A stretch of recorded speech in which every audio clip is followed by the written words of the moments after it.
Hi, இன்றைக்கி ஒரு routine vlog தான் பார்க்க போகிறீங்க.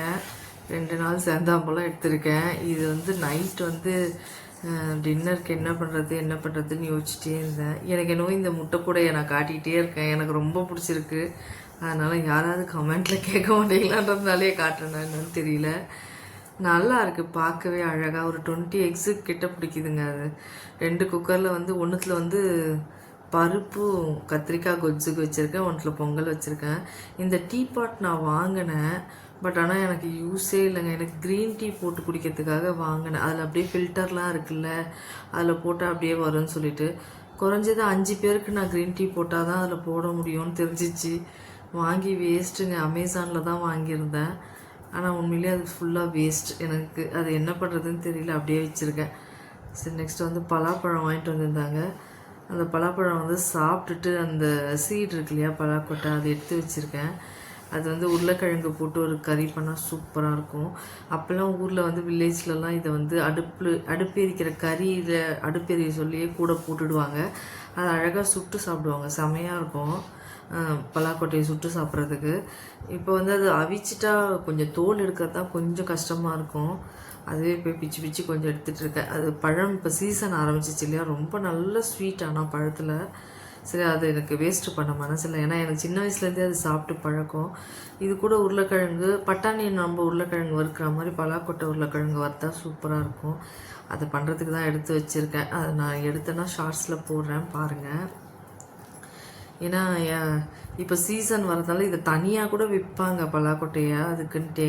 பட் நிறைய பேர் வந்து குழம்பு வைப்பாங்க, நான்வெஜ் குழம்புலாம் வைப்பாங்க, நல்லாயிருக்கும்னு சொல்லுவாங்க. அதை தான் பண்ணிகிட்டே இருந்தேன். நெக்ஸ்ட்டு வந்து குக்கரோட மூடி வந்து கொஜ்ஜுக்கு வச்சுருந்தேன், கத்திரிக்காய் கொஜ்ஜுக்கு. அது எதையாவது ஒன்று சின்னதாக அந்த லெதரில் மாட்டிக்கிச்சுன்னா அது குக்கர் விசிலே வர மாட்டேங்குது. அதனால் சரி, அதை திருப்பி வாஷ் பண்ணி திருப்பி போட்டேன். அது குக்கர்லாம் ரொம்ப பழசாயிடுச்சு, வயசாகிடுச்சு எல்லாத்துக்கும். சரி, இந்த பல்லாக்கொட்டையெல்லாம் க்ளீன் பண்ணிவிட்டு கொஞ்சம் வாஷ் பண்ணிவிட்டு எடுத்து வச்சேன். நெக்ஸ்ட்டு பார்த்திங்கன்னா இது வேப்பம்பூங்க. இது உகாதிக்காக வாங்கினது. உகாதிக்கு வந்து ஒரு பச்சடி வைப்பாங்க இல்லையா, வேப்பம்பூ மாங்காய்லாம் போட்டு வைப்போம். அந்த உகாதிக்கு பண்ணிவிட்டு மீதி வேப்பம்பூ வந்து காசு கொடுத்து தான் வாங்கிட்டு வந்தாங்க. வேப்பம்பூ ஒரு கட்டு எவ்வளோன்னு தெரியல, ஒரு 10 ரூபாவாக இருக்கும்னு நினைக்கிறேன். அதை வந்து எடுத்து ட்ரை பண்ணி வச்சுருந்தேன். அதை சாப்பிட்டா வயிற்றில் இருக்கிற பூச்சிலாம் போகும் சொல்லிட்டு அது காரக்குழம்பு வைக்கலாமா, எனக்கு என்ன பண்ணணும்னு தெரியல. ஆனால் ட்ரை பண்ணி வச்சுருந்தேன்.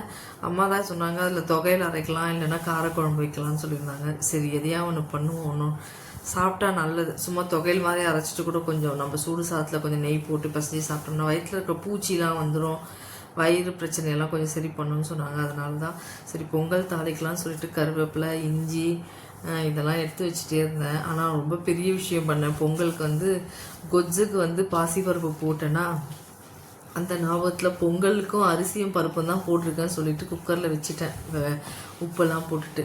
நான் தாளிக்கிறதுக்காக எல்லாத்தையும் ரெடி பண்ணி எடுத்து வச்சுட்டு குக்கரை ஓப்பன் பண்ணோன்னு தான் தெரிஞ்சுது அதில் நான் பருப்பே போடலைன்னு சொல்லிட்டு செம டென்ஷன் ஆகிடுச்சு. திருப்பி என்ன பண்ணேன், தனியாக பாசிப்பருப்பை தனியாக வேக வச்சு ஒரு பாத்திரத்தில் மிக்ஸ் பண்ணி ஒரு தனியாக இன்னொரு பாத்திரத்தில் கொட்டி மிக்ஸ் பண்ணி வச்சு திருப்பி தாளிப்பு போட்டேன். என்னதான் இருந்தாலும் ஒன்றா சேர்ந்து வெந்தால் இருக்கிற டேஸ்ட் வந்து தாளிப்பு போட்டோம். இந்த தனியாக இது பண்ணி போட்டதில் எனக்கு அந்த அளவுக்கு டேஸ்ட் இல்லை. அது இஞ்சி வந்து தட்டிட்டேன். நான் எப்பயுமே இஞ்சியை தட்டி தான் போடுவேன். நறுக்கி போட்டால் அதில் அந்தளவுக்கு ஃப்ளேவர் கிடைக்காதுன்னு சொல்லிட்டு அதுக்குன்னு ஒரு கல் வச்சுருக்கேன். அதை வச்சு நல்லா இடித்து தட்டிட்டு எடுத்து வச்சுருவேன். அதில் நல்லா சாறு இருக்கும் இல்லையா, அது வந்து நல்லா எண்ணெயில் இறங்கும். அதனால தான் சரின்னு சொல்லிட்டு சரி பருப்பு மட்டும் எடுத்துட்டு அந்த கத்திரிக்காய், பாசிப்பருப்பு, தக்காளி, வெங்காயம், பச்சை மிளகாய்லாம் போட்டு ஒரு அதான் அந்த கொச்சுன்னு சொல்லுவோம் தெலுங்கில் நாங்கள். நீங்கள் பஜ்ஜின்னு சொல்லுவாங்க, கத்திரிக்காய் பஜ்ஜின்னு சொல்லுவாங்க, தெலுங்கில் கொச்சு சொல்லுவாங்க, தமிழில் பருப்புன்னு சொல்லலாம். ஒன்றும் பிரச்சனை இல்லை. அது என்ன அவங்கவுங்க இதில் சொல்லுவாங்கன்னு எனக்கு ஐடியா இல்லை. எங்கள் இதில் வந்து கொஜ்ஜுன்னு தான் சொல்லுவோம், பொங்கல் கொஜ்ஜு தான் சொல்லுவோம். அது நல்லா இந்த மாதிரி மத்து வச்சு கடைஞ்சிட்டு தாளிப்பு போட்டுற வேண்டியது தான். தாளிப்பு போட்டு கொஞ்சம் ஒரு கொதி வரட்டும்னு சொல்லி ஆஃப் பண்ண வேண்டியது தான். தேவைப்பட்டால் புளி வேணும்னா லைட்டாக புளி போட்டுக்கலாம். நான் பொங்கலுக்கெலாம் புளி போடுறது இல்லைங்க, அது சும்மாவே அப்படியே வச்சாவே நல்லாயிருக்கும். அதனால் அதை அப்படியே விட்டுட்டேன். சரின்னு சொல்லிட்டு இப்போ தாளிப்புக்கு தான் எடுத்து எல்லாத்தையும் ரெடி பண்ணிகிட்டு இருந்தேன். அப்போ தான் பார்த்தேன் பொங்கலில் பருப்பு இல்லாததை. எல்லாம் ரெடி பண்ணி நெய் முதல்ல ஊற்றி வச்சுட்டேன். நெய் வந்து ஆல்ரெடி வீட்டில் இருந்தது, அது ஓப்பன் பண்ணி ஊற்றாமே இருந்தது. 1 லிட்டர் வாங்கிட்டு வந்து வச்சுருந்தாங்க. அது ஊற்றி எடுத்து வைக்கணும்னு சொல்லிட்டு பார்த்துட்டே இருந்தேன். அந்த பாத்திரம் வந்து 1 லிட்டருக்கு என்கிட்ட கெப்பாசிட்டிக்கு பாட்டில் எதுவும் இல்லை. சரி இந்த பாக்கெட்டோடு அந்த டப்பாவில் வச்சுருந்தேன்னா சரி வேண்டான்னு சொல்லிட்டு திருப்பியும் அது எடுத்து ஊற்றுறது ரொம்ப கஷ்டமாக இருந்ததுன்னு சொல்லி இந்த டப்பாவிலேயே ட்ரான்ஸ்ஃபர் பண்ணி வச்சுட்டேன். அது லாங்காக அந்த காலத்தில் வந்து பால் வாங்கிறதுக்குன்னு எங்கள் மாமியார் வச்சுருந்தாங்கன்னு சொல்லுவாங்க. இது லாங்காக இருக்கும். அந்த டப்பா பார்த்திங்கன்னா 1 லிட்டர் பிடிக்குமா. இங்கே பாருங்கள், திருப்பி அந்த சாதத்தில் வந்து பாசிப்பருப்பை வேக வச்சு கொட்டிட்டு அதுக்கப்புறம் நான் தாளிப்பு போட்டேன். நெய் போட்டுட்டு கொஞ்சம் ஆயில் ஆட் பண்ணிக்கிட்டேன். வெறும் நெய்லேயே பண்ணுற அளவுக்குலாம் வசதி வரல இன்னும். அதனால் மிளகு, சீரகம், முந்திரி நல்லா பொரியட்டும்னு சொல்லிட்டு கொஞ்சம் முந்திரி சேஞ்ச் ஆனோடனே இஞ்சியும் கருவேப்பிலையும் போட்டுட்டு ஒரு தாளிப்பு போட்டுற வேண்டியதுதான். எத்தனை பேருக்கு வந்து பொங்கல் பிடிக்கும் சொல்லுங்கள். ஏன்னா எங்கள் வீட்டில் எப்போயாவது வாரத்தில் ஒரு நாள் பொங்கல் சாப்பிட்ருவோம். பிடிக்கும் ரொம்ப எல்லாருக்குமே. அதனால் இது வந்து எனக்கு வந்து 2த்தையும் ஒன்றா சேர்ந்து வச்சுருந்தேன்னா எனக்கு வந்து இந்த கலர்லாம் இப்படி இருக்காது, ரொம்ப நல்லாயிருக்கும்.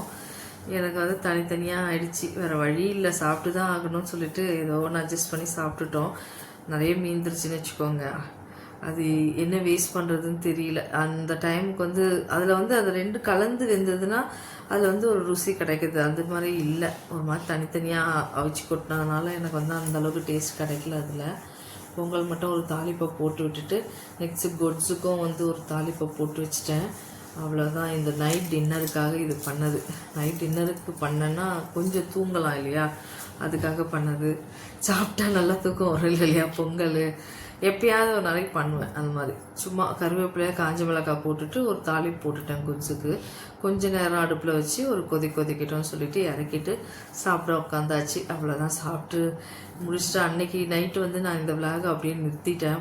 அதுக்கப்புறமா துணியை வாஷிங் மிஷினில் எடுத்து காய வைக்கிற வேலை இதெல்லாம் இருந்தது. அதெல்லாம் நான் எடுக்கலை விலாகில். மறுநாள் தான் அதோட நான் விலாக் எடுத்தேன் ஈவினிங்காக. சரி சாப்பிட்றதுக்கு ரெடி ஆயாச்சு. அதனால் பொங்கலும் ரெடி பண்ணிவிட்டு சாப்பிட உட்காந்துட்டோம். அதுக்கப்புறம் நிறைய வேலை இருக்கும். இப்போ எனக்கு டின்னர் முடிஞ்சிச்சுனாவே அடுத்த வேலை பார்த்திங்கன்னா கிச்சன் க்ளீன் பண்ணுறது தான். நீட்டாக க்ளீன் பண்ணிட்டு தான் வைப்பேன். இந்த செடி பாருங்கள், இது வந்து மறுநாள் தான் எடுத்தேன். சம்பங்கி செடி. இந்த சம்பங்கி எத்தனை பேருக்கு தெரியும்னு தெரியல. பயங்கரமான வாசனை அடிக்கும். நான் சும்மா தொட்டியில் தான் வச்சுருக்கேன். இதை குட்டியாக வாங்கிட்டு வந்து வச்சேன். அது நிறைய கொடி விட்டுது, நிறைய இது பண்ணிச்சு. இப்போ கொஞ்சம் நல்ல இந்த வெயில் சீசனுக்கு இதுக்கு நல்ல சீசன் போல் பூ நிறைய வச்சுருக்கு. அதுதான் இன்றைக்கி நல்லா பறிச்சா. பார்க்கவே பயங்கரமாக இந்த எல்லோயிஷாக கொஞ்சம் மாறிடும். அவ்வளோ ஒரு வாசனை, என்ன சொல்கிறதுனே தெரியல, அந்த அளவுக்கு ஒரு வாசனை. இது வந்து ரொம்ப பெருமாளுக்கு போடுவாங்க. இந்த பூ ரொம்ப பெருமாளுக்கு ரொம்ப விசேஷம். ரொம்ப இந்த வாசனை அதிகமாக இருக்கிற பூவெல்லாம் போடுவாங்க. வெட்கவசெல்லாம் தூச்சி காய வச்சுருக்கேன். அதெல்லாம் எடுத்து மடித்து வைக்கணும். கிளாத் மடிக்கணும். இந்த ஈவினிங் 4 மணிக்கு 4:30 மணிக்கு மேலே என்னோடய வேலையே இது தாங்க. செடிங்களுக்கு இந்த வந்து தண்ணி ஊற்றுவேன். இன்றைக்கி இந்த பூவை பறைச்சிடலாம். ஏன்னா கலர் சேஞ்ச் ஆகுது, எல்லோவாக ஆகுது, அப்புறம் கொட்டி போயிடும். ரொம்ப மலர்ந்து 2 நாள் 3 நாள் விட்டுட்டோம்னா கூட அதில் இருக்கிற அந்த வாசனை வந்து குறைஞ்சிருது. அதனால் சரி இன்றைக்கி பறித்து அதை வந்து கோக்க தான் முடியும், கட்ட முடியாது. கோத்து தலையில் வைக்கலாம்னு சொல்லிட்டு இன்றைக்கி வந்து அதை பறிக்க ஆரம்பிச்சிட்டேன். சாயந்தரம் ஒரு 4:30 மணிக்கு மேலே வெளியில் பால்கனில் தான் இருப்பேன் எப்பயுமே. ஏன்னா அது துணி மடிக்கிற வேலை, துணி காய வைக்கிற வேலை. ஏன்னா எனக்கு நான் ஈவினிங்காக துணி போட்டேன்னா தான் வந்து காலையில் எங்கள் பால்கனியில் நல்ல வெயில் வரும். கிழக்கு பார்த்துருக்கிறதுனால காலையில் டக்குன்னு காஞ்சிரும். அதனால் நான் ஈவினிங் தான் எப்பயுமே போடுறது.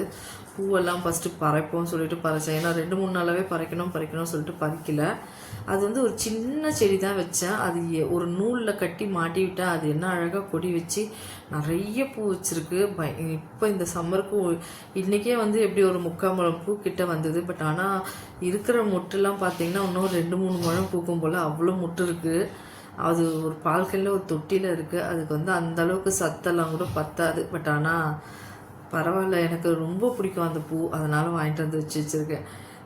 இந்த மாதிரி வாசனை பூக்கள் தான் அதிகமாக பிடிக்கும். மல்லி ஜாதியாக வச்சுருக்கேன். அவங்க என்ன பண்ணாங்கன்னா ஒரு ரவுண்டு இப்போ தான் பூத்து முடிச்சிருக்காங்க. மல்லி, குண்டு மல்லி இப்போ தான் பூத்து முடித்தாங்க. ஒரு 15 பூ பூத்தாங்க, அவ்வளோதான்.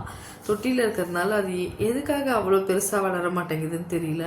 நல்லா அங்கங்கே தொட்டியில் தான் வச்சுருக்காங்க. நல்லா முழமாக பூக்குது. பட் எனக்கு அந்தளவுக்கு செடி ராசி கிடையாது. இந்த செடி மட்டும் ஏதோ தப்பி தவறி வளருதுன்னு நினைக்கிறேன். பூ பறித்து வச்சு எனக்கு தெரிஞ்சு பால்கனியில் சம்பங்கி பூ வச்சு நான் பூத்து எடுத்து தலையில் வைக்கிறது வந்து எனக்கு ஒரு பெரிய அதிசயமாக இருந்தது. அது எனக்கு வந்து எப்படியா ஷேர் பண்ணணும். ரொம்ப அவ்வளோ ஒரு ஆசையும் சந்தோஷமும் இருந்தது மனசில். அது பறித்து கட்டி வைக்க சொல்லும். நீங்கள் இந்த பூவை பார்த்துருக்கீங்களா, வச்சுருக்கீங்களான்னு சொல்லுங்கள். நிறைய இடத்துல கிடக்கும், நிறைய இடத்துல வச்சுருப்பாங்க. அந்த ஒரு கப்பு பூ ஆச்சுங்க, ஒரு சின்ன கப்பு ஃபுல்லாக ஆச்சு. அதை எடுத்துகிட்டு வந்து அப்படியே எடுத்து கொஞ்சம் பிச்சு போட்டு கோக்க ஆரம்பிச்சிட்டேன். கோத்து எடுத்து வச்சுட்டு அதை கொஞ்சம் அலசிட்டு தான் தலையில் வைக்கணும். அடுத்து சரி இந்த துணியெல்லாம் மடித்து எடுத்து வச்சுருவோம்னு சொல்லிட்டு இந்த பெட் கவர்ஸ் எல்லாம் துவைச்சிருந்தேன். அதெல்லாம் ஃபஸ்ட்டு மடித்து எடுத்து வச்சுருவோம், அதுக்குள்ளே இருட்டிடும் இல்லையா. டைம் பொழுது போயிடுச்சுன்னா திருப்பி துணி காய வைக்கிறது கஷ்டமாக இருக்கும். அதை வைக்க மாட்டோம், அதை பொழுது விளக்கேற்றுற டைமில் பண்ண மாட்டோம். அதனால் சரி சொல்லிவிட்டு ஒரு 4:30-5 மணிக்குள்ளார எல்லாத்தையும் முடிச்சிடணுன்ட்டு கடகடன்னு முடிச்சுட்டே இருப்பேன். இந்த டைம் தான் துணி மடிக்கிற டைமு, பால்கனியில் தண்ணி ஊற்றுற டைமு, பால்கனி கழுவி விடுறது, குப்பை எடுத்து கொட்டுறது, இந்த வேலையெல்லாம் வந்து 4:30லேருந்து 5:30 வரலும் செய்வேன். அதுக்கப்புறமா வாக்கிங் போயிடுவேன் 6 o'clock மேலே. ஃபுல்லாக வாக்கிங் முடிச்சுட்டு நைட்டு 7 ஆகிடும் வர்றதுக்கு. நான் இதை பூவை வந்து பிச்சு எடுத்து தனித்தனியாக அப்படி கொத்து கொத்தாக தான் அது பூக்கும். அது தனித்தனியாக அந்த மாதிரி பிச்சு எடுத்துட்டு நூலில் தான் கோக்கணும். இதை சரின்னு சொல்லி நூலில் கோத்தேன். நல்லா முக்காமூலம் வந்தது, ரொம்ப செம்ம வாசனை. வாக்கிங் போகிறேன், காற்று பின்னாடி பக்கம் அடித்தா எனக்கு முன்னாடி அவ்வளோ ஒரு வாசனை. எனக்கு வந்து அவ்வளோ சந்தோஷமாக இருந்தது அந்த வச்சுட்டு அதை கோத்து வச்சுக்கிறது. இன்னும் நிறைய பூக்க சொல்ல நான் அதை ஷார்ட்ஸில் எடுத்து போடுறேன். உங்களுக்கும் பிடிக்குமா இந்த பூவெல்லாம் சொல்லுங்கள். இந்த மாதிரி வாசனையான பூவெல்லாம் ரொம்ப அதிகமாக பிடிக்கும். ஜாதி, முல்லை, மல்லி இதெல்லாம் தான் ரொம்ப பிடிக்கும். வாசனை இல்லாத பூ அந்தளவுக்கு இன்ட்ரெஸ்ட் கிடையாது, வைக்க மாட்டேன் எப்பயுமே. மோஸ்ட்லி பூ வைக்கிறதில்ல, வச்சாலும் இந்த மாதிரி வாசனை இருக்கிற பூ தான் நான் வைக்கிறது. இதோட என்னோடய விளாக் முடிச்சுக்கிறேன் நான். உங்களுக்கு என்னோடய விளாக்ஸ் பிடிச்சிருந்தா ரொட்டீன் விளாக்ஸு சொல்லுங்கள். திருப்பியும் நான் விளாக்ஸாக எடுத்து போடுறேன். என்னோடய ஷார்ட்ஸையே நான் மாற்றணும்னு நினைக்கிறேன். நான் கூடிய சீக்கிரம் மாற்றுறேன். வாரத்தில் 3 விளாக் வருது பாருங்கள். இவ்வளோ பூ கிடச்சிதுங்க, ரொம்ப அழகாக இருந்தது. என்னோடய ட்ரெஸ்ஸுக்கு வேறு மேட்சிங்காக இருந்தது, அதை தான் அழகாக வச்சுருந்தேன். அவ்வளோதாங்க, என்னோடய ஷார்ட்ஸ் முடியுது. பிடிச்சிருந்தா லைக் பண்ணுங்கள், ஷேர் பண்ணுங்கள், கமெண்ட் பண்ணுங்கள். தேங்க்யூ.